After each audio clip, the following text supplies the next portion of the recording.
വീഡിയോക്ക് എല്ലാവർക്കും സ്വാഗതം. അപ്പോൾ നമ്മൾ ഇപ്പോൾ ചെയ്യാൻ പോകുന്നതെന്ന് പറഞ്ഞ ചാലഞ്ചാണ്.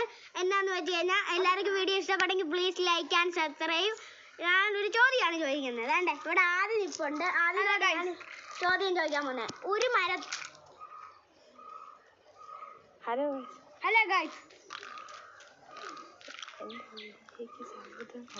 എൻ്റെ വീഡിയോയ്ക്ക് സ്വാഗതം ഗൈസ്. അപ്പം ഒരു മരത്തില് 10 പക്ഷി. ഒരെണ്ണത്തിന് ഞാൻ വെടി വരിച്ചാൽ ബാക്കി എത്ര പക്ഷി? 9. എടാ, വെടീനെ സൗണ്ട് കേട്ട എല്ലാ പക്ഷിയും പറന്നു പോകത്തില്ലേ?